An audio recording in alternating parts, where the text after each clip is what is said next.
Jim Morrison, the lead singer for The Doors, a rock music group, is dead. He was 27. Jim Morrison, el vocalista de la banda de los años 60, The Doors, fue uno de los íconos de la historia del rock más influyentes y enigmáticos. We have taken out 2 warrants for Jim Morrison. Su escandaloso comportamiento debido al consumo de drogas y alcohol en el escenario y en su vida privada logró que su reputación fuera de rebelde y problemático. Era como un ángel en gracia y un perro en celo. His personal manager said he died in Paris, probably of heart failure, last Saturday. Pero la causa oficial de su muerte en París el 3 de julio de 1971 aún es discutible. No creo en la versión de cuento de hadas de la muerte de Jim Morrison. Para mí es completamente improbable. 45 años después, la controversia que rodea su muerte aún inspira rumores y teorías. La muerte de Jim Morrison está envuelta en el misterio, pero con la evidencia recopilada y mi propia experiencia en desentrañar las causas de muerte, creo que finalmente podemos explicar cómo murió. Autopsias de Hollywood. Jim Morrison. El doctor Michael Hunter es un patólogo forense de renombre mundial. Ha realizado más de 4.000 autopsias para investigar y revelar las causas de muerte. Hoy es el médico forense en jefe de una de las ciudades más grandes de los Estados Unidos.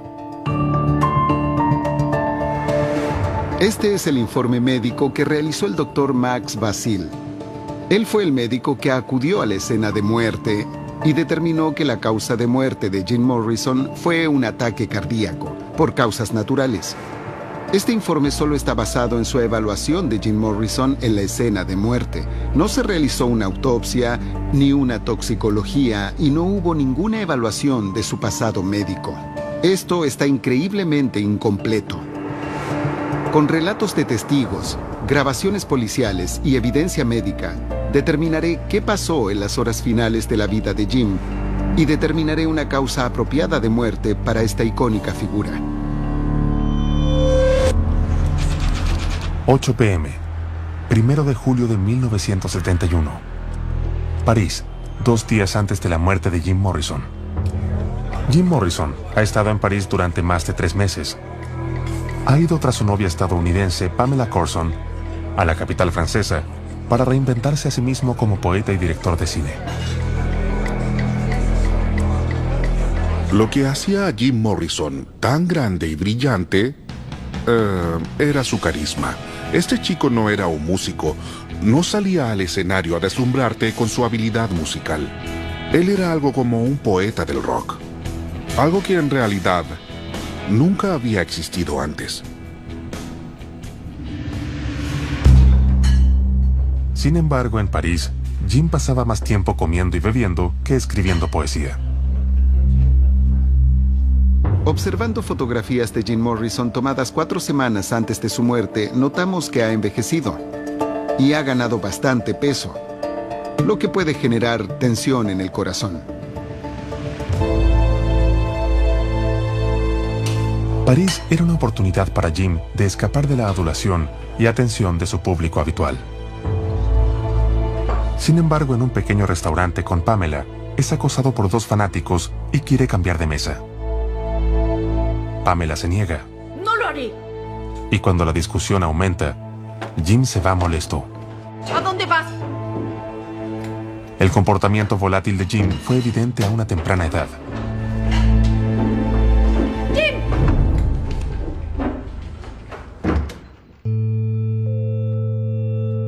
Jim nació el 8 de diciembre de 1948 en Florida. Era hijo de un oficial naval.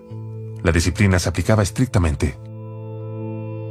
Su padre era un almirante en la Armada, que nunca estuvo en casa y cuando iba comenzaba a aplicar la disciplina naval y allí estaba este pobre chico, el mayor de 3 niños, posiblemente con una madre negligente. Es como cuando preguntan a Marlon Brando en The Will One contra qué te rebelas y Marlon dice ¿qué ofreces? A los 19 años, Jim comenzó a actuar. Y contrario a los deseos de su padre, comenzó un curso de cine en la Universidad de California en 1964. Adoptó la cultura hippie de la costa oeste y en 1965 formó su banda The Doors, con su compañero de estudios Ray Manzarek. Well, he was an artist first and foremost. He was a poet. But as a human being, he was wonderful. He was very charming. Great personality, very funny, and was a good man to be with. Great deal of fun. Fui a todos los shows de The Doors que pude. Yo era un periodista joven en esa época, tenía 20 años, y su compañía discográfica Elektra Records me invitó a una fiesta de prensa luego de un show en Nueva York. Cuando llegué, él estaba allí con su asombrosa novia Pamela Curson, y cuando llegaron él estaba sobrio. En una esquina estaba Andy Warhol con su tropa, en otra esquina había varios bohemios, Leonard Bernstein de la Filarmónica de Nueva York. Estaban junto a lo mejor de la vanguardia. Incluso los músicos clásicos habían ido esa noche a ver a Jim Morrison. En las semanas finales de su vida, Jim no solo comía excesivamente, sino que además fumaba mucho. Los efectos combinados de comer alimentos grasos y fumar nos predisponen a sufrir una condición cardíaca letal llamada ateroesclerosis. Los alimentos grasos y el fumar causan la formación de una placa en las arterias. Todo este colesterol, células y residuos crean un bulto en la pared arterial. Cuando las arterias son bloqueadas, el resultado puede ser un derrame cerebral o ataque cardíaco. A los 27 años, aún con factores de riesgo, es poco probable que la ateroesclerosis sea la causa de muerte. Pero hay otros factores preocupantes en su estilo de vida, y al observar su informe médico, podemos notar el abuso del alcohol. El 1 de marzo de 1969, en Miami, un año antes de que Jim se mudara a París, él subió ebrio al escenario. Comenzó a beber desde adolescente, pero ahora está fuera de control. Jim Morrison tenía cierta cualidad angelical cuando estaba sobrio, lo cual era cerca del 40% del tiempo, pero él creía que la intoxicación era la forma en la que se podía conectar con la audiencia. Jim comenzó a quitarse la ropa, y el público hizo lo mismo. Un compañero de banda le impide quitarse los pantalones. Jim cancela el concierto, golpeando el micrófono contra el escenario. We have taken out 2 warrants for Jim Morrison. One of them is for indecent exposure. We have to do something about this. This is real disgusting. Nudity is always, a necessary part of, a play or film, but the artist should feel free to use it if he feels like it. Jim fue arrestado y en septiembre de 1970 fue procesado por blasfemia y exhibicionismo. Es sentenciado a 6 meses de trabajo forzado y obligado a pagar una multa de $500. Noviembre, 1970, Sunset Boulevard, Los Ángeles. Con libertad bajo fianza y esperando una apelación contra el veredicto, Jim no mejora sus hábitos con el alcohol. Está borracho durante una sesión de grabación de The Doors y el ambiente se vuelve tenso. Creo que muchas veces existe un elemento autodestructivo con el alcoholismo, donde uno sabe que lo que está haciendo está mal, pero no importa. Solo importa el momento, no la capacidad de proyectarse en el futuro y pensar, ¿cuáles son las consecuencias de esto? ¿Cómo me afectará en la mañana? Está más relacionado al aquí y a la hora. La reacción a la acusación ha sido desastrosa para la banda. Fueron prohibidos en las radios, los discos fueron eliminados de las tiendas, los conciertos y reservas fueron cancelados. The Doors ya estaba realizando un álbum sin él y de hecho su futuro era increíblemente desolado. 5 meses después, Jim se mudó a París para unirse a los veteranos de Vietnam y evasores refugiados en la capital francesa en los años 60 y 70. La primera vez que vi a Jimmy, él estaba ebrio. No podía estarlo más. El hombre estaba absolutamente ebrio. Supe que era un alcohólico. El consumo excesivo de alcohol durante largo tiempo, además de fumar y comer alimentos grasos, genera mucha tensión en el corazón. Existe otro indicio alarmante en el informe médico. Jim tenía problemas para respirar. El estilo de vida de Jim era extremadamente poco saludable. El fumar, beber y además comer alimentos altos en grasa pueden generar muchísima tensión en el corazón, siendo riesgoso. Pero este informe médico establece que la salud de Jim solo era grave por el abuso del alcohol. Fue un factor que contribuyó en la noche de su muerte, pero no es la única causa de su muerte. Creo que para Jim no solo la comida era un problema, todo lo era. El típico problema adictivo, ya saben, él tenía un vacío en su interior que trataba de llenar con comida o trataba de llenar con alcohol. Y finalmente trató de llenarlo con lo que sea que se le cruzara. Fue un momento donde la música se convirtió en algo muy visual. Tenías un televisor, conciertos, Elvis aparecía en las películas, tenías a los Beatles en todos lados. Y por supuesto alguien tan apuesto como Jim sabía de esto, pero ¿qué fue lo que hizo él? Decidió rechazarlo. Comenzó a aumentar de peso, no invertía en su apariencia y parecía hacerlo realmente muy consciente por esa razón. No quiero ser quien tú quieres que yo sea. Hacia afuera. Existe otro indicio en el informe médico que sugiere que los problemas de salud de Jim las semanas previas a su muerte eran graves.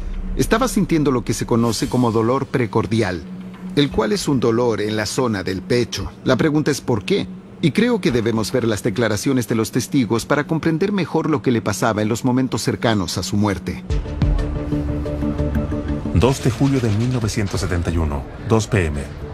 El día anterior a su muerte, Jim se reunió con Alan Roney, un antiguo amigo de la universidad en California. Como siempre, él come, bebe y fuma en exceso. Durante la comida, sufre un ataque de tos severo y prolongado. La tensión cardíaca de Jim pudo ser causada por dificultades respiratorias originadas en los pulmones. Este informe, a su vez, dice que Jim sufría de disnea. La disnea es la falta de aire, y eso ocurría semanas antes de su muerte. El informe de los testigos afirma que Jim sufrió 2 caídas graves durante los 6 meses previos a su muerte. Eso podría indicar un trauma severo en el pecho. Enero 1971. Chateau Marmont, Los Ángeles. 5 meses antes de su muerte, luego de una noche de fiesta, Jim se desliza por un tubo de drenaje, cae 4 pisos y aterriza sobre su espalda. Todo se trataba de la experiencia, la autenticidad de experimentar y no estar asustado del lado malo. No estar asustado de qué pasaría si caías, de qué pasaría si comías demasiado. Así que tenemos esta paradoja en la cual emocionalmente él estaba tratando con mucho esfuerzo de llegar a un plano superior, pero se hacía daño físicamente. Él creía que el camino del exceso lleva al palacio de la sabiduría, como decía el poeta francés Rimbaud, y él actuaba la mayor parte de las veces con los sentidos completamente irregulares, lo que significa que cuando lo veías o cuando estabas con él, ya sea en el escenario o en privado o donde fuera, cualquier cosa podía pasarle a Jim Morrison. Él podría golpearte, podría leerte poesía, podría comenzar a gritar, correr en el Sunset Strip y saltar sobre los autos. Estaba tan fuera de control que tenía un tipo de personalidad demoníaca. Se deleitaba con el hecho de que la gente se horrorizaría si él cayera, se matara o se hiriera. Y creo que Jim Morrison tenía esa idea tonta e increíblemente juvenil de que viviría por siempre. 3 meses después, durante una maniobra que hace borracho en un hotel de París, Jim sufre otra caída. Él no podía dormir, por lo que una noche sale hacia el balcón y trata de saltar, por lo que cae sobre el techo de un auto con su espalda. Lo llevan al American Hospital en Neuilly, París, y le practican rayos X. Yo buscaría una lesión traumática que explicara los síntomas de falta de aire o dolor de pecho, una contusión o una lesión en el pulmón directamente bajo el lugar del impacto. Pamela Corson luego informó que los rayos X establecieron que Jim estaba bien. Si él sufrió una contusión, se hubiera observado una sombra en los rayos X, pero no siempre es así. Cerca de julio tuvo una contusión que podría explicar los síntomas que Jim tenía, pero no creo que podamos ver una contusión como la única razón probable de su muerte. Creo que esas caídas travesuras, acrobacias y esas piruetas temerarias y peligrosas eran parte de esta personalidad extraña, ampliándose para acabar con el comportamiento convencional y hacer locuras en busca de esa tan ansiada inspiración. El dolor de pecho y la falta de aire que Jim sufría podrían también explicarse con algo comúnmente visto en alcohólicos, la neumonía. Durante el sueño provocado por la intoxicación, pueden entrar fluidos a los pulmones causando infecciones en la mucosa de los pulmones. Esto dificulta la respiración y reduce los niveles de oxígeno en la sangre, generando presión cardíaca. 2 de julio de 1971, 4 p.m., día previo a la muerte de Jim. Al finalizar su almuerzo con Alan Roney, Jim sufrió un ataque extremo de hipo, el cual lo dejó sin aire. Cuando Alan dejó el restaurante, vio por última vez a Jim. Él fue citado después por una revista de París diciendo que la cara de Jim parecía una máscara de muerte. Estoy bien. Una neumonía grave muchas veces requiere hospitalización y antibióticos intravenosos, pero eso no es lo que vemos aquí. Lo que está claro es el excesivo estilo de vida de Jim. Su comportamiento temerario tuvo un efecto muy negativo en su salud, llevándolo a ser más susceptible a un ataque al corazón.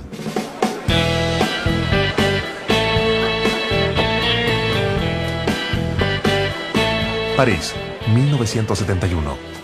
Club nocturno Rock and Roll Circus. Durante su estadía en París, Jim pasaba sus noches bebiendo y fumando en un moderno recinto en Left Bank conocido por sus clientes famosos y su cultura de drogas. El Rock and Roll Circus era el recinto del rock en París y fue la magia de los años 60. Así existía este recinto social de estrellas del pop, artistas, directores de cine, aristocráticos, pandilleros, traficantes de drogas y prostitutas. Ese era el tipo de escena que probablemente solo existió en Londres, Nueva York o en París en el año 1971. Luego de la muerte de Jim, su novia Pamela Corson dijo a la policía que él tenía medicamentos con prescripción para frenar su tos, pero no las tomaba y sus síntomas empeoraron. Comenzó a toser sangre. Luego de la muerte de Jim, su novia Pamela Corson dijo a la policía que él tenía medicamentos con prescripción para frenar su tos, pero no las tomaba y sus síntomas empeoraron. Comenzó a toser sangre. Los síntomas de Jim incluyen dolor de pecho, también falta de aire y además tosía sangre. Pero esto no indica una neumonía grave. Podría ser una forma leve, también conocida como neumonía atípica. Dame un trago. Jim comía, bebía y fumaba, todo en exceso. Y además era una estrella de rock. Esto plantea otra posibilidad que pudo contribuir a su ataque cardíaco, y son las drogas.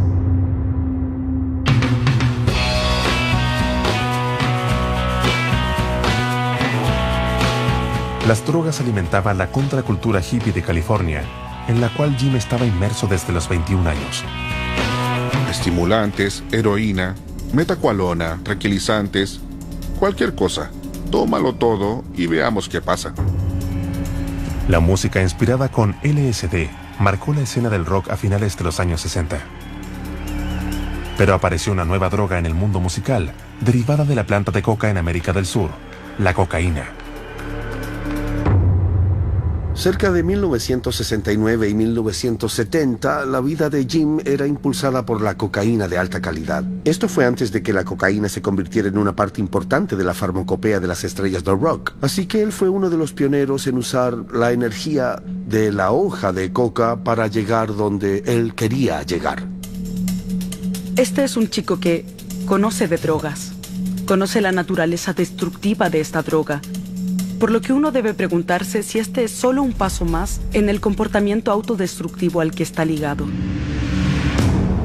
La cocaína es extremadamente peligrosa y es perfecta para un ataque cardíaco. Hasta en niveles recreacionales puede incrementar tu nivel cardíaco y la presión arterial. Causa engrosamiento en los músculos y vasoespasmos, lo cual es una constricción repentina en los vasos sanguíneos, reduciendo el diámetro y el nivel de flujo. Esto puede llevar a un ataque cardíaco. ¿Jim Morrison murió de un ataque cardíaco causado por la cocaína? El corazón de Jim y su sistema respiratorio están bajo mucha tensión. Tiene dolor en el pecho, falta de aire y ha estado tosiendo sangre. Parece ser simplemente una neumonía leve. Además está consumiendo una cantidad considerable de cocaína y eso puede añadir más tensión al corazón. No se realizaron pruebas toxicológicas en Jim Morrison, por lo que nunca sabremos si había cocaína en su organismo, pero puedo examinar los testimonios de su comportamiento para averiguar qué papel pudo jugar la cocaína.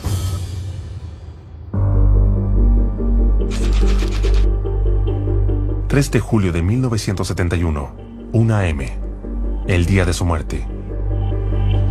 De acuerdo al testimonio policial de Pamela Courson, Jim está feliz y sano. En su apartamento de París, escuchaban discos y bebían whisky. Si Jim estaba consumiendo cocaína, se esperaría que él hubiera estado hiperactivo y agitado. Debió sufrir psicosis o delirios. Sin embargo, cuando observas los informes de testigos, no hay nada que sugiera algo de eso en las horas previas a su muerte. Por lo que puedo concluir que la cocaína no fue la causa. 3:30 a.m. Pamela Courson se despierta por unos ruidos. Jim está luchando por respirar. Pensando en que podría estar sofocándose, ella lo sacude y finalmente lo despierta. Luego Jim se da un baño caliente.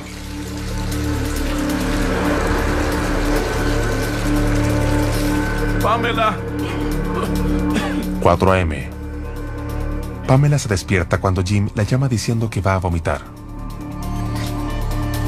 Al principio solo vomita comida, pero luego algunos coágulos de sangre. Jim le dice que se siente extraño, pero que no necesita un médico. Ella vuelve a la cama creyendo que el vómito ha aliviado su problema. Vomitar sangre es muy grave y se debe buscar atención médica. Existen dos razones para observar esto. Una proviene de una enfermedad hepática y no hay indicios de que él sufriera de esto. La otra opción es asociada al esfuerzo al vomitar, lo cual puede causar desgarro del esófago y sangrado desde el estómago. Esto puede ocurrir lentamente durante un tiempo y cuando vomite, la sustancia expulsada tendrá sangre. El por qué está vomitando nunca fue tratado en el momento. Eso puede ser un síntoma de alguien que está bajo la influencia de las drogas, pero además es un síntoma de alguien que sufre un ataque cardíaco temprano. 4:30 a.m. Cuando Pamela se despierta y descubre que Jim aún no va a la cama, ella se dirige al baño. La cabeza de Jim reposa en la parte posterior de la bañera como si estuviera dormido. Jim, Lo sacude y trata de sacarlo de la bañera, despierta. pero no es capaz de levantar su pesado e inerte cuerpo del agua.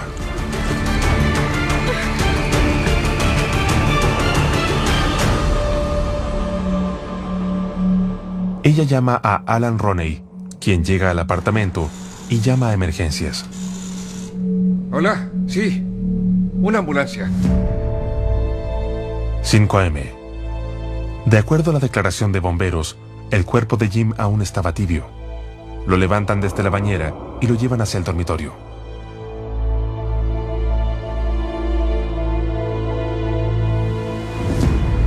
Creyendo que Jim aún vive, los bomberos intentan reanimarlo, pero están equivocados. Él rápidamente se enfría y se dan cuenta de que está muerto. La calidez de su cuerpo provenía del agua de la bañera. 6 a.m. Un médico llega para confirmar que Jim está muerto. Pero un policía que examina el apartamento tiene sospechas. Él llama a un médico forense de alto nivel.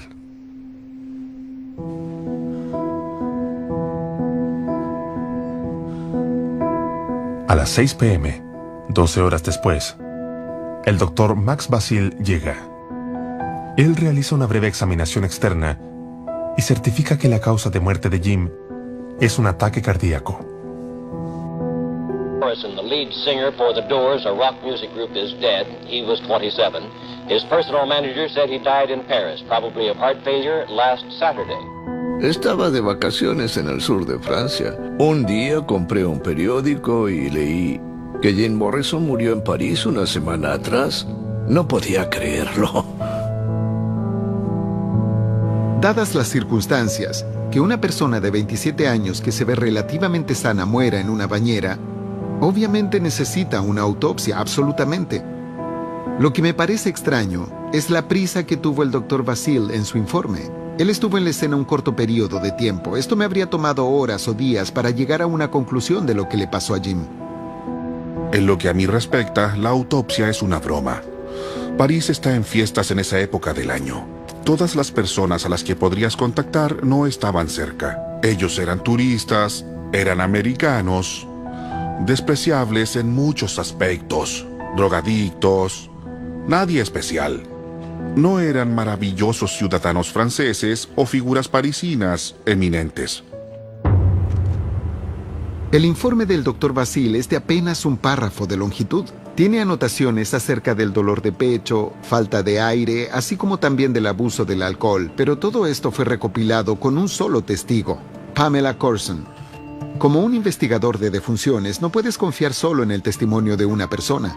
Querrás encontrar otros testigos que vieron a Jim en el tiempo cercano a su muerte y querrás realizar una evaluación apropiada de la escena para comprender mejor lo que debió ocurrir. Un reporte sensacionalista publicado en 2009 amenazó con reescribir por completo la versión oficial de la muerte de Jim Morrison, afirmando que él no murió en la bañera y ni siquiera en su propio apartamento. 2 a.m., 3 de julio de 1971.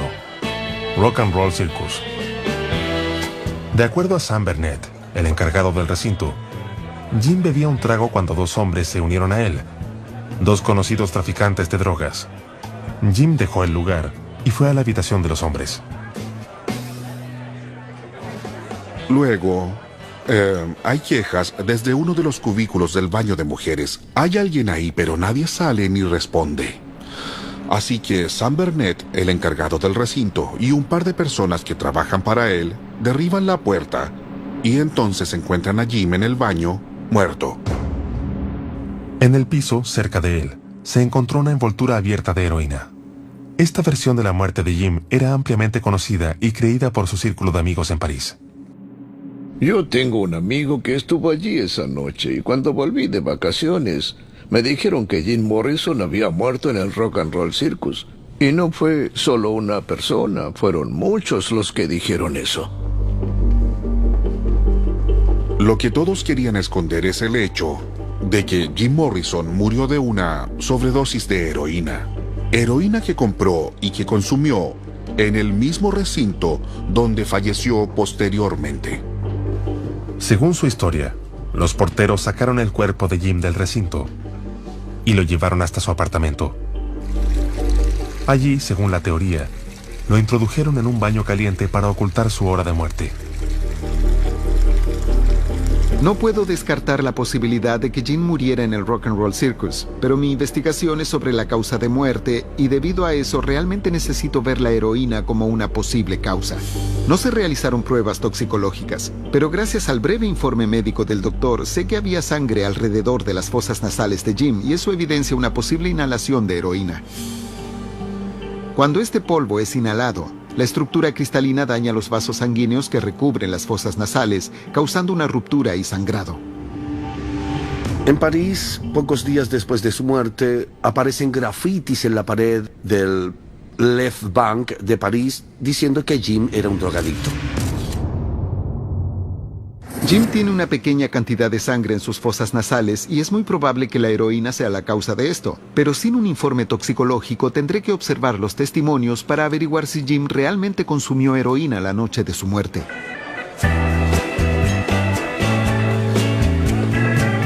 Jim era visto a menudo en la barra del club nocturno Rock and Roll Circus. Entre su clientela de ricos y famosos estaba el aristócrata francés de 20 años, Jean de Breteuil. Un playboy, traficante de drogas de las estrellas de rock y además amante de Pamela Courson, Sin embargo, esto nunca rompió el vínculo entre ella y Jim. Existía realmente un núcleo genuino de amor entre ellos, no hay duda de eso. Sin embargo, eran muy rencorosos y odiosos entre sí en muchas ocasiones. Sus discusiones eran legendarias. Pero creo que era algo como el yin-yang, amor y odio. Estaban fuertemente unidos y se encontraban en una situación muy peculiar, en un momento muy extraño. Antes de que Jim viniera a París, ella vivía con de Breteuil y regularmente consumían heroína, un hábito que continuó junto a Jim. Pero ella era muy tímida y cuando la conocimos no podíamos creer que era drogadicta. Era muy tímida y una buena persona. Eran muy unidos. No como la historia que leímos después.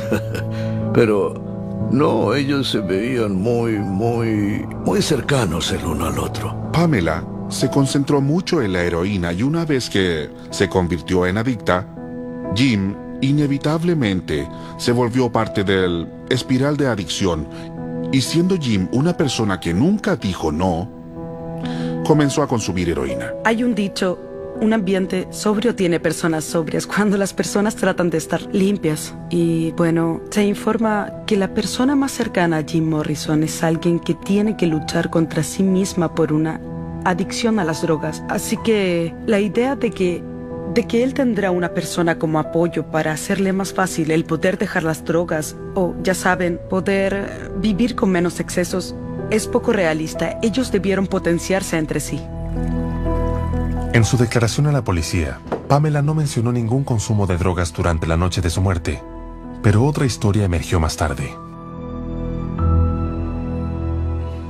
7 p.m., 3 de julio de 1971, 14 horas después de la muerte de Jim. La policía y los médicos se han ido. Su corta investigación terminó. Una despojada Pamela se sienta con el amigo de Jim, Alan Roney. En un artículo publicado, Roney contó después lo que ella le dijo acerca de los hechos previos a la muerte de Jim. A la 1 de la mañana, dice que volvieron al apartamento, donde escucharon discos y bebieron whisky. Ella además admite que inhalaron heroína. Este es un chico que conoce de drogas, conoce la naturaleza destructiva de esta droga, por lo que uno debe preguntarse si este es solo un paso más en el comportamiento autodestructivo al que está ligado. De acuerdo a Roney, ella reveló que Jim continuó consumiendo heroína cuando ella se detuvo. La heroína puede ser mortal, sobre todo con la condición pulmonar de Jim. Eso lo pone en un riesgo mayor. La evidencia que he leído es que Jim es un experimentado usuario de drogas. Él vive con una adicta a la heroína por 7 años y probablemente conoce los límites. Eso nos lleva a la pregunta, ¿fue intencional? Junio 1971, París. Un mes antes de su muerte, Jim pasa la tarde con su amigo y estrella del pop, Philippe Delecki, y juntos trabajan en el estudio de este.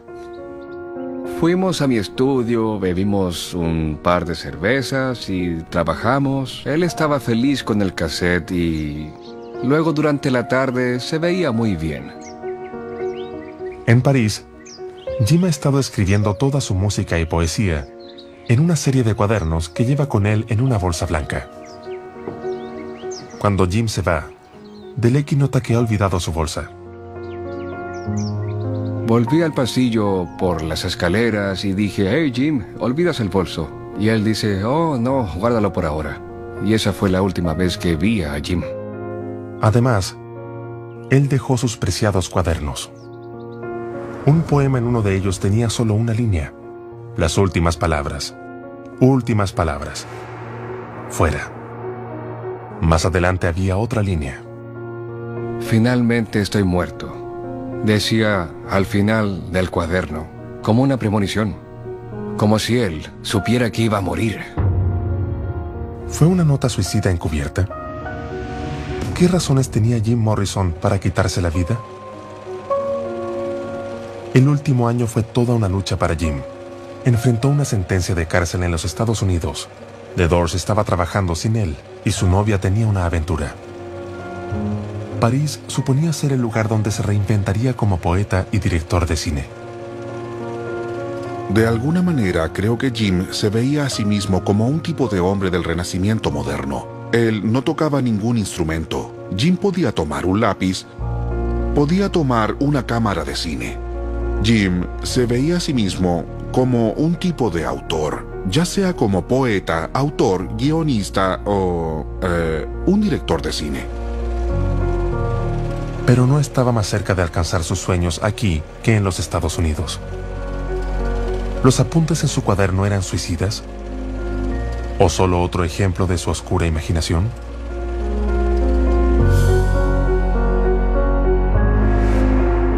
Los temas relacionados con el dolor o la muerte han prevalecido en el arte durante años. Así que mientras para la mayoría de nosotros son cosas en las que no queremos pensar, creo que las almas artísticas deben sentirse atraídas por ello. Les atrae la experiencia humana, en serio les atrae. Y esa experiencia humana se hace más real, se hace más profunda, mucho más intensa, cuando el dolor y el miedo están allí.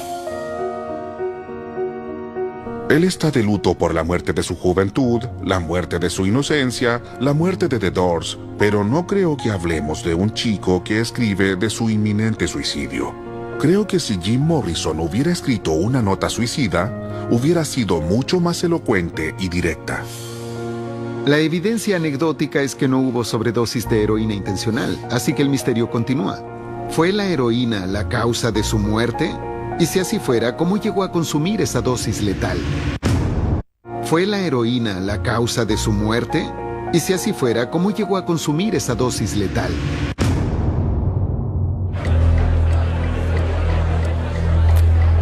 Cuando Jim estaba en París, los narcotraficantes franceses comenzaron a vender una nueva variedad de heroína sintética. En su forma pura es extremadamente potente y mortal. En el laboratorio es llamada A-metilfentanilo. En las calles es conocida como China White.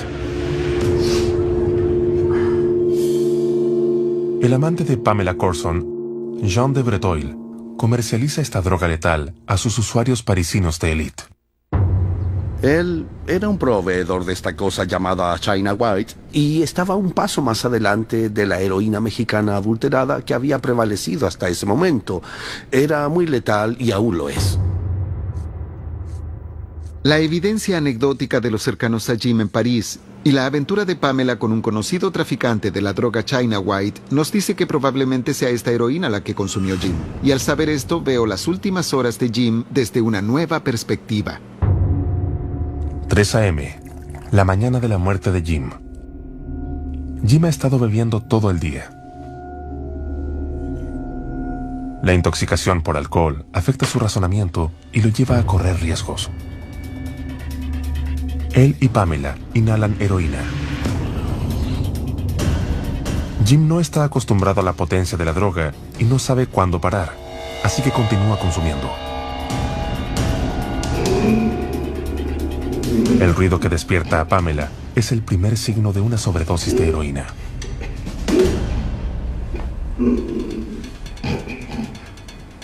La heroína afecta al sistema respiratorio generando un edema pulmonar y líquido en los pulmones. La sangre se acumula en las venas, lo que incrementa la presión arterial y el líquido continúa acumulándose, reduciendo la circulación normal de oxígeno por los pulmones, perjudicando la respiración. Más tarde, cerca de las 3:30 am, Jim toma un baño caliente. El cambio de temperatura de frío a tibio golpea su corazón. Sus capilares se expanden, lo que aumenta la presión arterial y presiona al corazón. A medida que el sistema respiratorio de Jim comienza a apagarse, él puede experimentar dolor de pecho. ¡Pamela! La heroína, a su vez, ralentiza la actividad gastrointestinal causando náuseas. Con arcadas repetitivas, su esófago se desgarra y vomita sangre, generando más tensión en su corazón. El alcohol y la heroína continuarían actuando en el área del cerebro que controla la respiración. Mientras se ralentiza, el corazón de Jim lucha para bombear sangre rica en oxígeno a través de su cuerpo. El cerebro de Jim finalmente es privado de oxígeno y entra en coma, Una vez que entras en coma, la respiración se apaga. Literalmente te olvidas de respirar. Esto provoca una disminución de oxígeno hacia el miocardio y cerebro de Jim. La disminución de oxígeno causa una lesión anóxica en el cerebro y este comienza a morir. Además, provoca una lesión en el miocardio, el cual comienza a morir también. Esto puede llevar a un efecto catastrófico y finalmente a la muerte. 4 a.m. El corazón de Jim finalmente se detiene. Cuando Pamela lo encuentra en la bañera, pareciera que duerme, pero ya está muerto.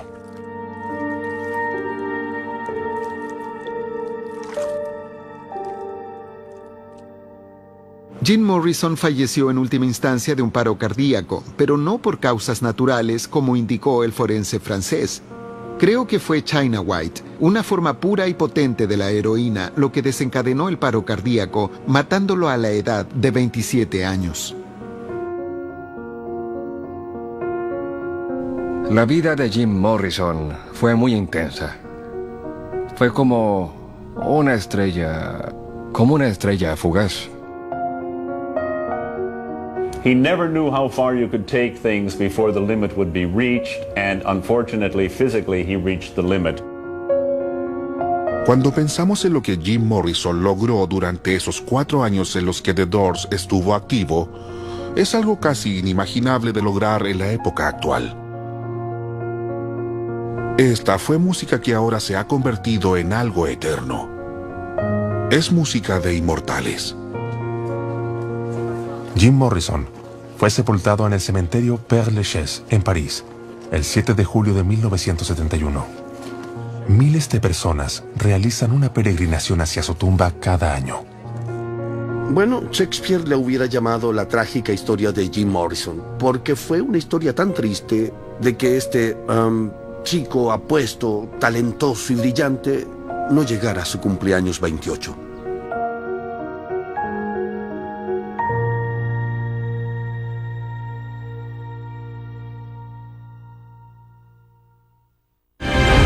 Potato.